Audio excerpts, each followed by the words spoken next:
When a billionaire's lawyer vanished on the first day of trial, the last person anyone expected to defend him was the maid still wearing her apron. The federal courtroom hummed with tension, a restless energy that seemed to seep into the marble walls and oak benches. Reporters scribbled furiously in their notepads, phones angled discreetly toward the front. Douglas Walker, once hailed as one of the most charismatic tech billionaires of the decade, sat rigid in his seat. His jaw flexed, his hand tapping a restless rhythm against the defense table. His lawyer's chair sat empty, too empty. The man who was supposed to stand between Douglas and a federal fraud indictment had vanished without warning, his absence louder than any accusation. The judge's gavel cracked sharply. "Where is defense counsel?" His voice echoed, clipped and impatient. The murmurs in the gallery swelled. Someone whispered, "He bolted, probably fled the country." Another muttered, "What billionaire gets abandoned on day one?" Douglas shifted uncomfortably, his face a mask of scorn, though his eyes betrayed the faintest flicker of unease. The cameras trained on him didn't miss it. The prosecutor, Lauren West, leaned back with a smirk tugging at her lips, confident in the unraveling spectacle. It was the kind of drama the press lived for, the fall of a titan stripped of his golden armor. Then it happened. From the very back of the courtroom, a voice rang out, clear, steady, unshaken. "I will defend him." Every head snapped toward the sound. At first, no one believed it. Standing there wasn't a polished attorney in tailored navy. It was a young black woman in a plain gray dress, her apron still tied at her waist, faint traces of flour dusting the fabric like she'd walked straight out of a kitchen. Sweat glistened at her temples. In her arms, she clutched a battered folder stuffed with loose papers and icky notes. The silence broke into ripples of laughter. One reporter nearly dropped his pen in disbelief. A man in the gallery chuckled cruelly. "What's next? The janitor taking the bench?" Someone else added, "Bold of her to trade a mop for a law degree." But Maya Johnson didn't flinch. She stood rooted in place, eyes sharp, voice unwavering. She had heard laughter before, on buses, in classrooms, in the hallways of Columbia Law before she dropped out after her second year. Laughter was familiar. What was new was standing here, daring the world to hear her. The judge blinked, thrown off balance. "Excuse me?" he asked, adjusting his glasses. Maya stepped forward, her grip tightening on the folder. "Your Honor," she said, her words measured. "My name is Maya Johnson. I worked my way through Columbia Law for 2 years before financial hardship forced me out. Since then, I've worked as household staff to support my family. But I have never stopped studying. I know this case. I've studied every contract, every record, every testimony. I know it better than anyone in this room." Gasps whispered through the gallery. Even Lauren West leaned forward, her smirk faltering for a fraction of a second. Douglas whipped his head toward her, disbelief etched across his features. "You," he hissed under his breath, his voice dripping with contempt. "You should be home scrubbing floors, not playing dress-up in federal court." The remark sent another round of laughter across the room, a chorus of mockery sharp enough to wound. But Maya's chin didn't drop. She took a deliberate step toward the defense table. Her voice, though soft, cut through the noise. "You may not want me, Mr. Walker, but right now, I'm the only person in this room not trying to bury you." The judge rapped his gavel again, the sound restoring order with effort. His eyes lingered on Maya, conflicted, skeptical, but intrigued. "Miss Johnson," he said slowly, "are you aware that without a license to practice law, you cannot formally represent this man?" "Yes, Your Honor," she replied. "But given his counsel's absence, if Mr. Walker agrees, I ask permission to speak on his behalf for this preliminary session, under your supervision." The gallery erupted in murmurs, reporters whispering as if history itself had just cracked open. Douglas's face was a storm, rage, pride, and desperation colliding all at once. He looked at her, a woman he had passed countless times in his mansion's hallways, apron on, head down, invisible. Now she stood between him and ruin. "You want me," he spat, "to trust a maid with 30 million on the line?" Maya leaned closer, her eyes locking onto his. Her voice dropped low but razor sharp. "You don't have to trust me. Just trust the evidence. I've lived in the shadows of this case long enough to see what others missed.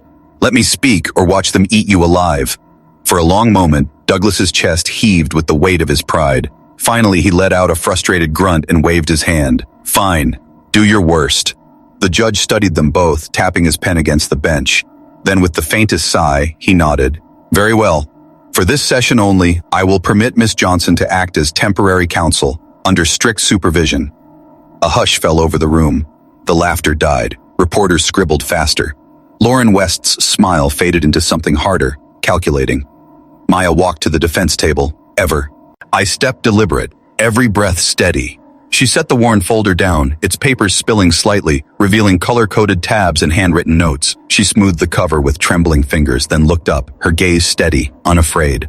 For the first time that day, Douglas Walker wasn't entirely alone. The room had not yet recovered from the audacity of Maya Johnson's declaration. The judge's gavel had calmed the laughter, but the air was still thick with disbelief. Reporters' pens scratched faster than ever. A story was unfolding, and they all knew it. Douglas Walker leaned back in his chair, arms crossed, his scowl carved deep. He looked at Maya like she was an embarrassing accident, a servant who had wandered into a theater where she did not belong. But then Maya did something that silenced even the whispers. She opened her folder. The contents were not random scraps or household bills, as many had expected. They were neatly organized documents, contracts with highlighted clauses, printouts of digital signatures, and handwritten notes so meticulous they resembled a lawyer's trial prep. She laid them out with deliberate precision, her fingers steady despite the weight of the room pressing down on her. "Your Honor," Maya began, her voice ringing with a surprising authority, "the prosecution claims that Mr. Walker forged revisions to a joint venture agreement with Alter Holdings. But if you'll allow me to direct attention to page 7 of the SEC filing from 2 weeks prior to the alleged forgery." She flipped a document and held it high. "You'll see the original clause that Alter themselves filed, which still stands legally valid, meaning that if a forgery occurred, it is more likely from their side, not my client's." Gasps rippled again. Gasps rippled. Lauren West, the prosecutor in her sleek navy suit, rose smoothly, her tone sharp. "Objection, Your Honor. This is irregular and insulting to the legal process. We cannot possibly allow a maid to—" The judge lifted a hand. His eyes, though skeptical, lingered on the highlighted paragraph Maya held aloft.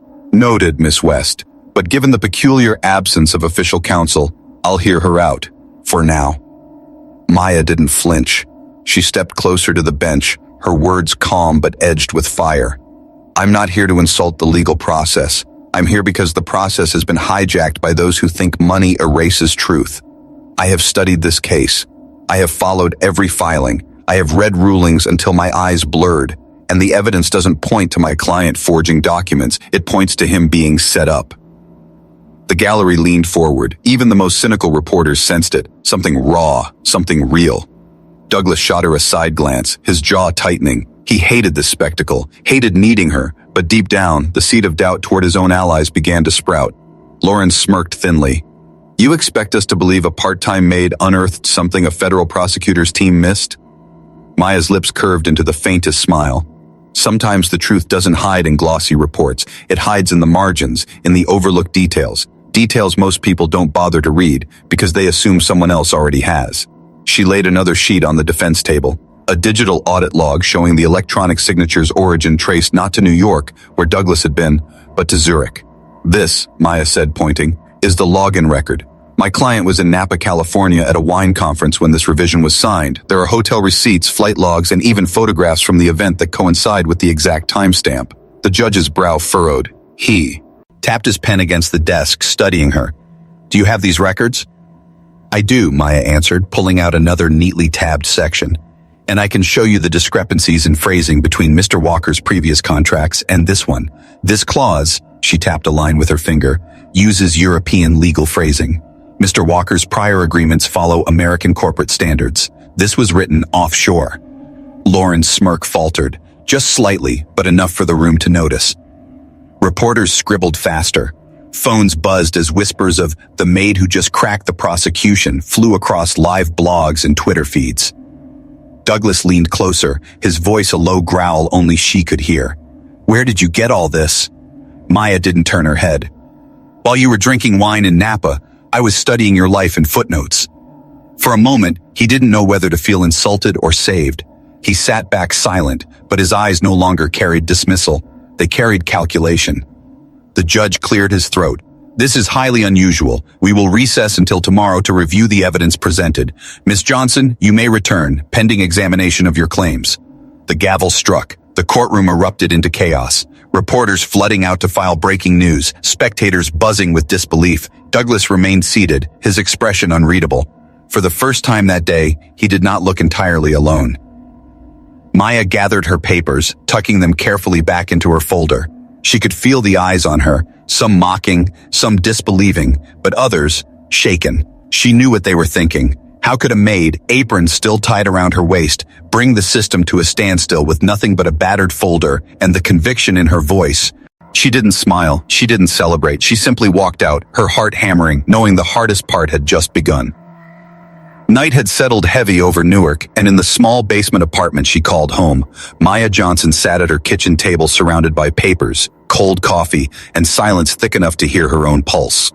The glow of her old laptop flickered, illuminating the endless tabs she had opened: legal databases, case transcripts, archived filings from the SEC. To anyone else, it would have looked like chaos. To her, it was a map. And somewhere in that map was the truth about who had set Douglas Walker up. Her fingers traced the clause she had highlighted earlier in court, the one written in European legal phrasing. It gnawed at her. Words mattered. Lawyers lived and died by them. And this one didn't belong. She wrote 3 words on a sticky note.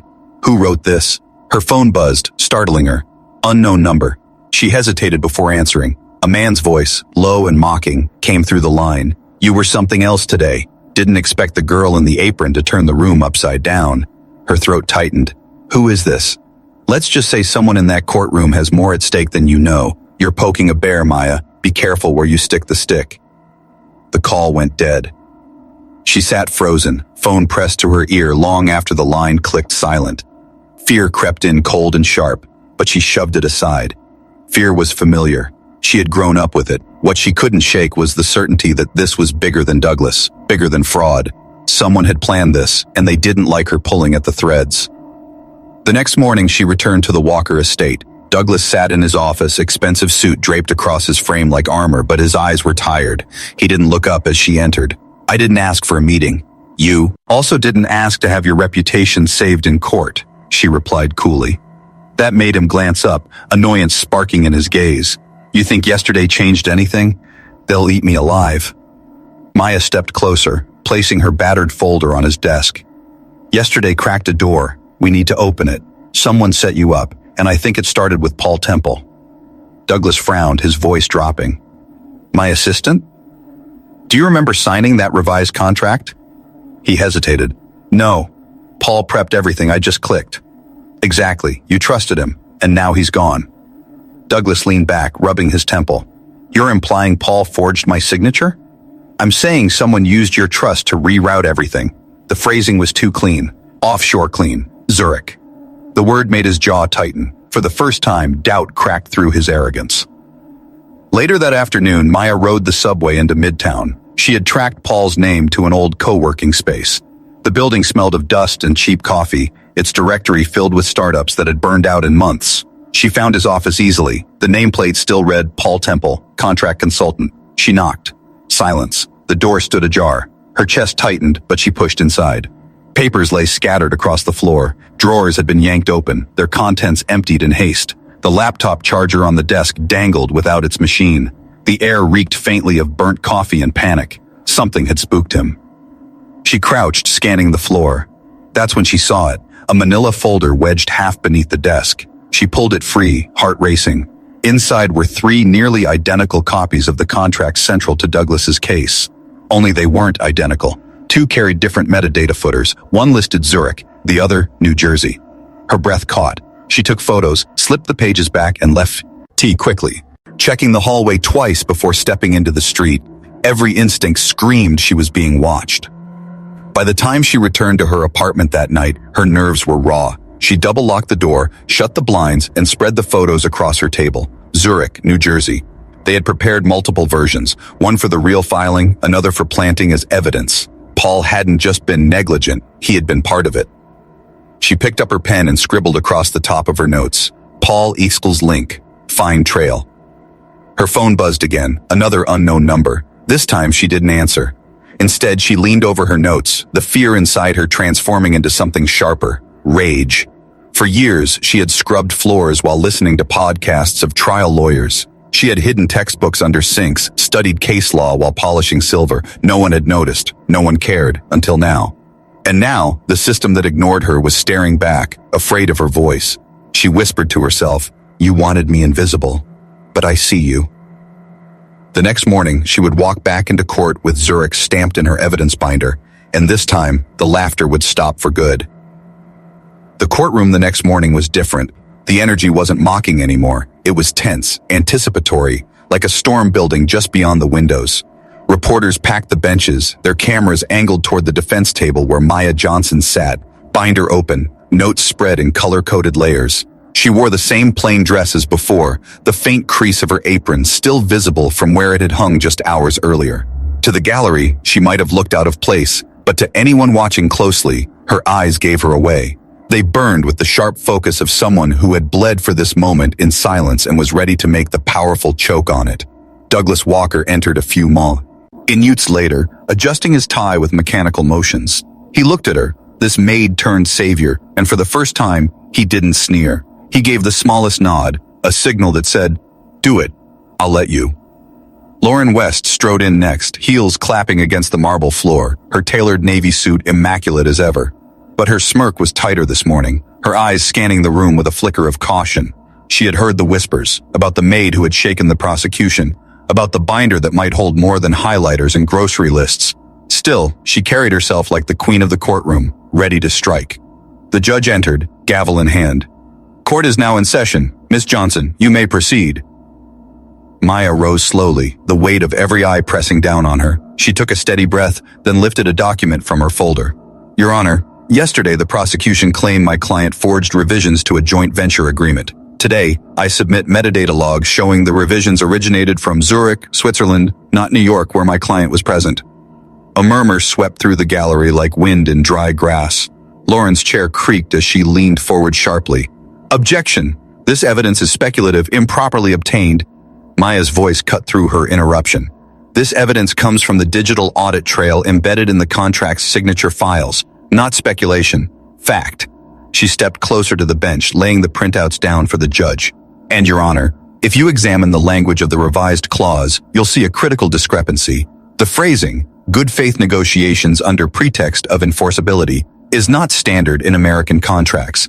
It's a legal dialect common in European corporate law. Compare that to Mr. Walker's past agreements." She flipped another page. Here, here, and here, all drafted under America. "And standards, the style doesn't match. It's a foreign hand." Gasps echoed. Even the stenographer paused before catching up. Douglas leaned forward, staring at the paper as if seeing it for the first time. His face hardened, and for a moment Maya glimpsed not the billionaire stripped of his defense, but a man realizing just how deeply he'd been betrayed. Lauren rose, her smile brittle now. "Your Honor, this woman is not licensed. She is a maid grasping at straws, and the court is indulging a spectacle." The judge looked up, his gaze sharp. "Spectacle or not, the evidence is compelling. The court will recess to review this thoroughly." He paused, studying Maya with something new in his eyes. Respect. The gavel struck, but the noise in the gallery did not die down. Reporters surged toward the exit, whispering words like bombshell and Zurich trail. Douglas turned to Maya, his voice low, urgent. "How the hell did you even find this?" Maya didn't look at him. Her eyes were still fixed on the judge's bench, as if the weight of the whole system sat there. "While you were drinking wine in Napa, I was reading the fine print no one cared about." For the first time, Douglas didn't bristle. He swallowed hard, something shifting in him, pride cracking, arrogance softening. He had underestimated her. They all had. Outside the courthouse, the air was sharp and cold, but Maya barely felt it. She leaned against the stone railing, binder clutched to her chest. The city below hummed, but her mind was still inside the courtroom, replaying every detail. A voice startled her. "You just turned the whole case upside down." Douglas stood beside her, hands in his pockets, his eyes on the skyline instead of her. He looked older somehow, the kind of older that comes from realizing everything you thought was secure is built on sand. "You don't understand," he said quietly. "If what you're saying is true, if this came from Zurich, then someone in my inner circle." Lee handed them the keys. "Paul." He trailed off, his jaw tightening. Maya's reply was steady. "Paul isn't missing, he's hiding. And when we find him, we'll find who signed the checks." Douglas finally looked at her, really looked at her. His voice softened. "Why are you doing this? You could walk away, leave me to burn." Maya met his gaze without blinking. "Because it's not just you. This isn't just about one billionaire. This is about people who think they can write lies into contracts and make them truth because no one's paying attention. But I'm paying attention." A gust of wind blew her hair across her face.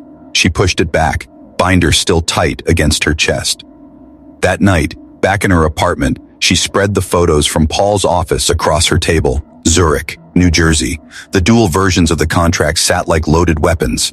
She highlighted the differences, drawing lines, connecting dots. Her pulse quickened. This wasn't an accident. It was a blueprint. Then came the sound, a faint scrape at her door. She froze, heart hammering. Someone had slipped something beneath it. She crept forward, every muscle taut, and picked up a plain white envelope. No name, no seal, just 4 words on a single sheet inside. "We are watching you."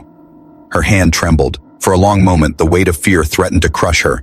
Then she placed the note carefully into her binder, slid the deadbolt on her door, and whispered into the quiet, "Then watch closely. I'm not done." The 5th day of hearings dawned gray and heavy, the kind of morning that made the courthouse steps slick with drizzle and the air taste metallic. Reporters were already camped outside by the time Maya Johnson arrived, her battered binder clutched close to her chest beneath a simple navy coat. Flashbulbs flared, questions fired like bullets. "Are you really representing him? Do you think the case will colle? Is it true you were his maid?" She didn't answer. She didn't need to. The truth was in her silence, in the determination of her stride, in the way her shoes struck each step with a rhythm that belonged to her and no one else. Inside, the courtroom was fuller than ever. Television crews had been granted limited access, and the gallery buzzed with the weight of something historic about to break. Douglas Walker sat at the defense table, not slouched and scornful as before, but upright, hands folded, his eyes fixed on Maya as she took her seat. The arrogance that once clung to him like expensive cologne had faded into something quieter, humility, or maybe respect. Lauren West entered flanked by 2 new attorneys, their faces pale and stiff. The cracks in her confidence were finally showing, though she tried to mask them with the same icy smile. She knew what Maya carried in that binder. She knew today could be the end.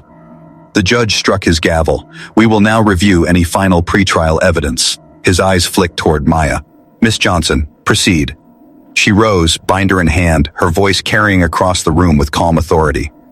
"Your Honor, the defense submits new exhibits, a series of emails between Paul Temple, Mr. Walker's former assistant, and Martin Lyles, general counsel of Alter Holdings. These exchanges, time-stamped and verified by independent forensic analysts, show intentional manipulation of contract metadata and offshore rerouting of signatures through Zurich." She handed the documents to the bailiff, who delivered them to the bench. The judge's brow furrowed deeper with each page. But Maya wasn't done. She stepped back to the table and lifted a slim folder, her hand steady though her pulse thundered in her ears. "Additionally, Your Honor, we submit financial records obtained from Mr. Temple's office. Wire transfers to a Swiss account labeled L Investments Zurich, dated 1 week before Bates. The lawsuit was filed. The beneficiary, Martin Lyles. A sharp gasp broke the courtroom's composure. Even the jury box shifted uneasily. Reporters scribbled frantically, pens scratching like gunfire. Lauren shot to her feet, voice rising with uncharacteristic crack. "Objection! These so-called records could have been fabricated. This woman is not a licensed attorney. We cannot—" Maya's reply was like steel cutting through glass. "These records were verified against the Swiss intermediary's own audit logs. Their affidavit is included, and while I may not hold a license, truth doesn't require one." The judge's gavel came down once, silencing the chaos. His expression was grave, his voice deliberate. "Objection overruled. The documents will stand." Douglas exhaled sharply, his shoulders sinking as though a great weight had finally been lifted. He leaned closer to Maya, whispering hoarsely, "You just saved me." She didn't look at him. Her eyes stayed on the judge. "I didn't do it for you." The judge motioned. "Miss West, do you wish to respond?" For once, Lauren faltered. Her polished mask cracked, just slightly, but enough for everyone to see. We request a continuance to examine these documents." The judge's tone turned sharp. "You've had months. No continuance. Not when fraud and conspiracy of this magnitude may be at play." The room erupted in whispers. Fraud, conspiracy. The words echoed like thunder.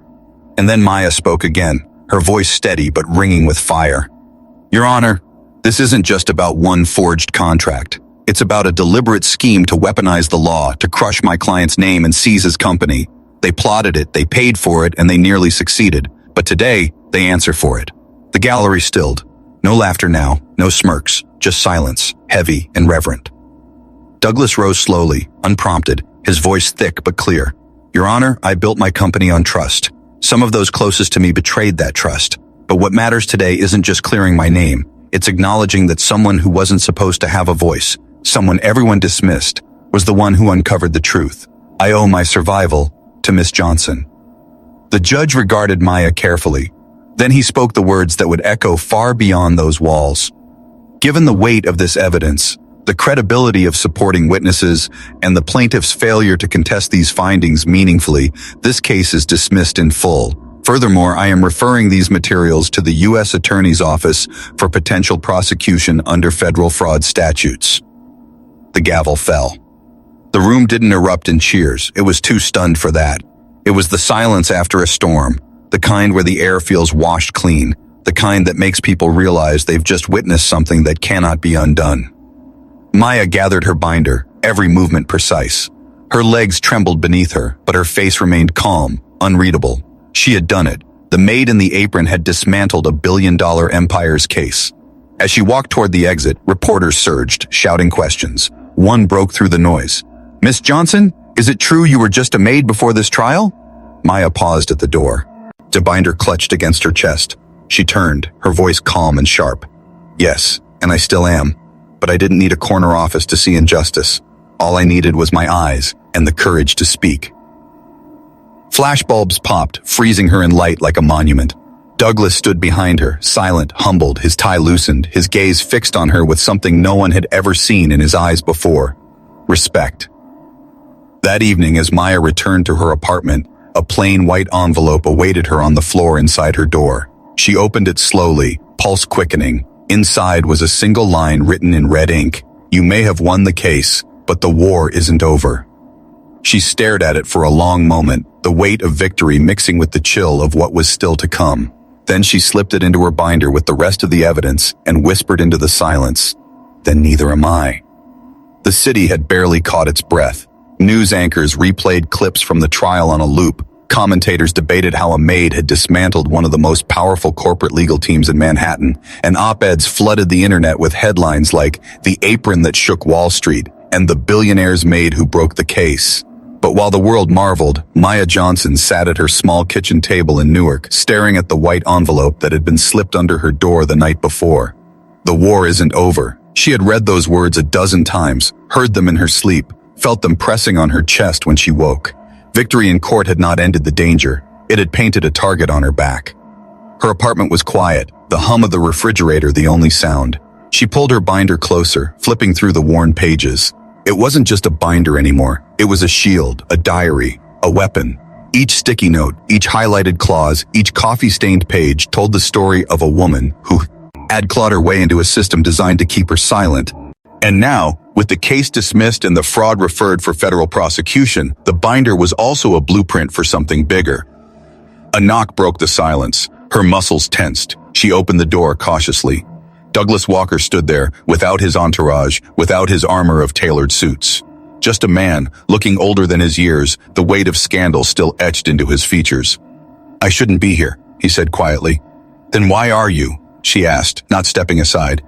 He met her eyes. "Because I realized something. They tried to destroy me, but you, someone who had every reason to walk away, you're the one who stood. And you didn't just stand for me. You stood for everyone who never gets heard. I came to say, thank you." Maya studied him. The arrogance was gone. What remained was humility tinged with guilt. "Thank me by making sure your company never becomes them. No more shortcuts, no more blind trust. Clean it up." He nodded, his voice firm. "I will. And if you ever need resources, funding, security, consider it done." Maya crossed her arms, binder still pressed to her chest. "What I need isn't money. What I need is space to build something they can't silence." Douglas tilted his head. "Build what?" She didn't answer. "Not yet." 2 weeks later, Maya stood in a cramped community center in Harlem. Folding chairs lined the room, filled with janitors, bus drivers, home health aides, and single mothers. No reporters, no cameras, just people who knew what it meant to be voiceless. At the front, a handwritten sign taped to a podium read, "The People's Law Project." Maya adjusted the microphone.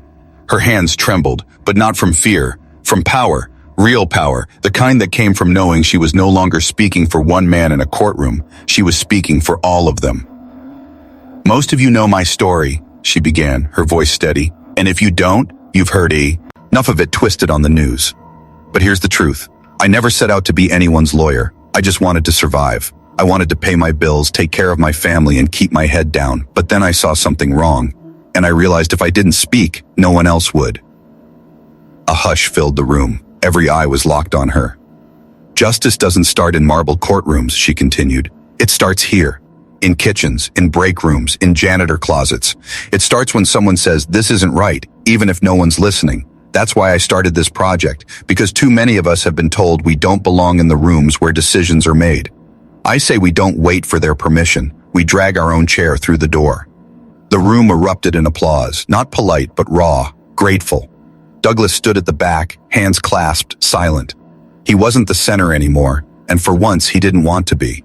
He was just a witness. Weeks turned into months. The People's Law Project grew. Volunteers joined. Law students, retired attorneys, even former janitors who had lived through battles of their own. Together, they translated legal documents into Spanish, Creole, Tagalog.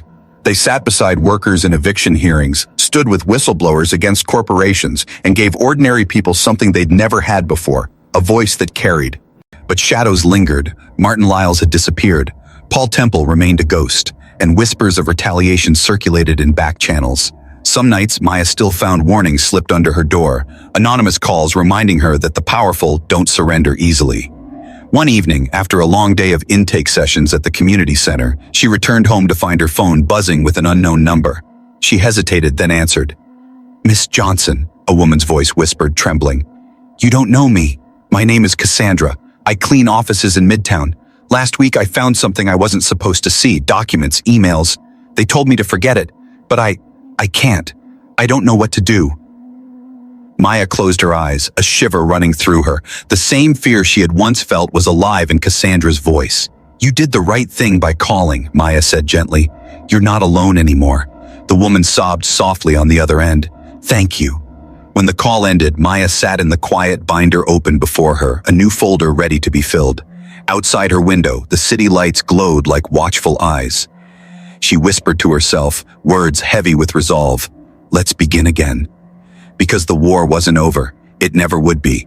But Maya Johnson, the maid who once stood invisible in a courtroom, had become more than a defender. She was the start of a movement. And somewhere in the boardrooms and shadows where power plotted in secret, the powerful were learning a lesson they'd never forget. Truth is slow, but it never stops walking.